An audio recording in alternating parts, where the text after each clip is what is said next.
Assalamualaikum warahmatullahi wabarakatuh. Kembali lagi bersama saya di channel Della Strada.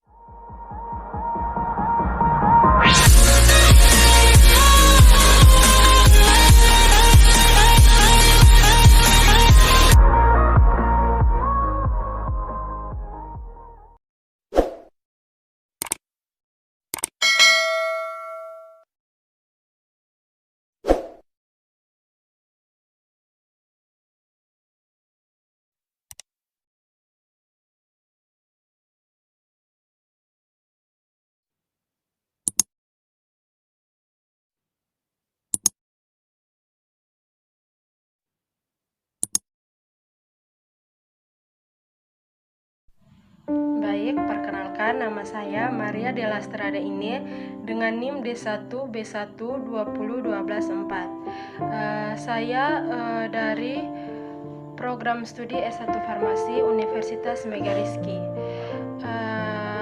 Di video kali ini saya akan menjelaskan materi tentang salep. Tetapi sebelum saya menjelaskan materi tentang salep, saya akan memberitahukan kepada teman-teman apa itu farmasetika.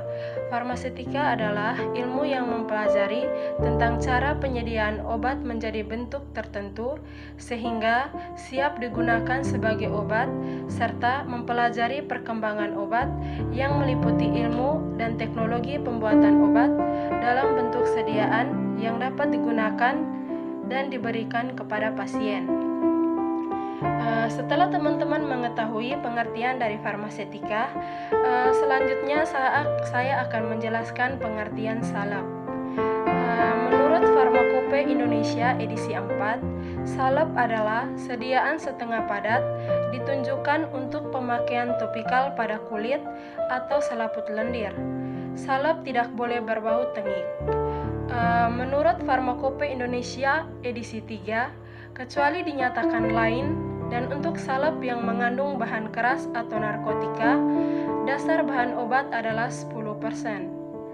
Salep yang baik seharusnya stabil secara kimia, lembut dan rata, tidak berbutir atau bergumpal-gumpal, mudah dipergunakan agar agak mencair atau lembek pada suhu tubuh dan menghasilkan pengobatan yang sempurna dan seragam.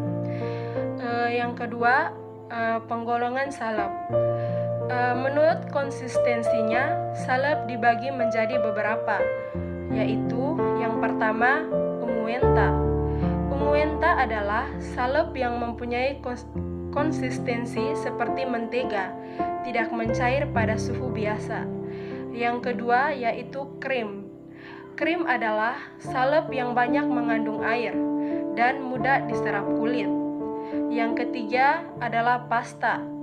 Pasta adalah suatu salep yang mengandung lebih dari 50% zat padat atau serbuk. Yang berikutnya ialah cerata. Cerata adalah suatu salep berlemak yang mengandung presentase tinggi lilin sehingga konsistensinya lebih keras. Yang kelima adalah jelly. Jelly adalah suatu salep yang lebih halus, umumnya cair dan mengandung sedikit atau tanpa lilin, digunakan terutama pada membran mukosa sebagai pelicin atau basis. Yang kedua, menurut dasar salepnya, salep dibagi atas dua, yaitu yang pertama salep hidrokarbon, yaitu salep-salep dengan bahan dasar berlemak. Yang kedua yaitu salep hidrofilik, yaitu salep yang kuat menarik air. Kualitas dasar salep yang baik ialah yang pertama harus stabil, yang kedua lunak, yang ketiga mudah dipakai, yang keempat dasar salep yang cocok, yang kelima dapat terdistribusi merata. Yang berikutnya saya akan menjelaskan tentang ketentuan umum cara pembuatan salep. Ketentuan umum cara pembuatan salep itu dibagi atas beberapa, yaitu yang pertama, peraturan salep pertama. Zat-zat yang dapat larut dalam dasar salep dilarutkan ke dalamnya jika perlu dengan pemanasan. Yang kedua, peraturan salep kedua.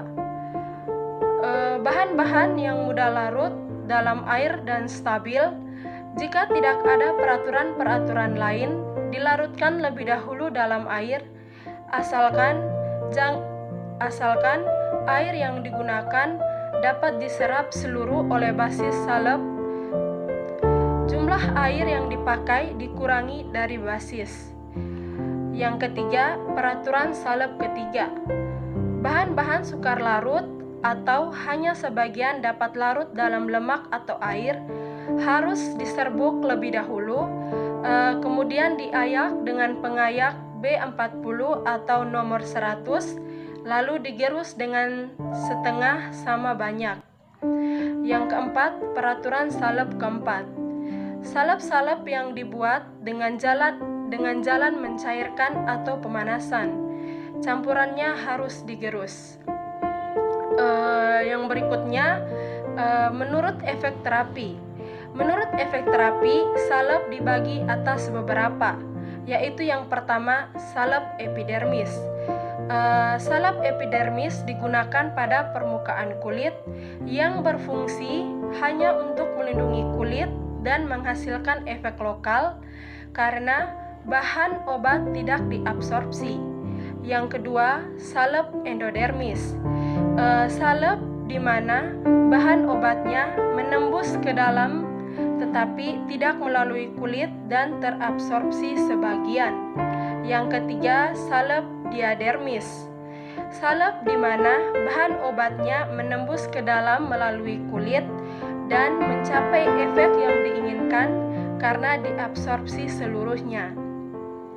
Yang berikutnya, persyaratan pembuatan salep. Persyaratan pembuatan salep dibagi atas beberapa, yaitu yang pertama, pemerian. Pemeriannya itu tidak boleh tengik. Yang kedua, kadar.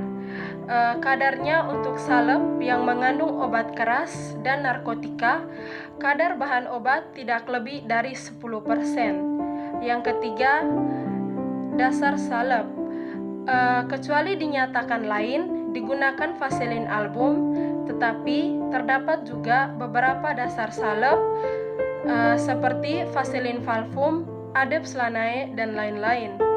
Yang keempat, homogenitas. Jika dioleskan pada sekeping kaca, harus menunjukkan susunan yang homogen. Dan yang terakhir, penandaan pada etiket tertera obat luar.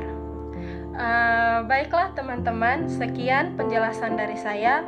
Mohon maaf bila ada kekurangan dalam penyampaian materi ini. Semoga materi yang saya sampaikan kali ini bisa bermanfaat bagi teman-teman sekalian. Thank you.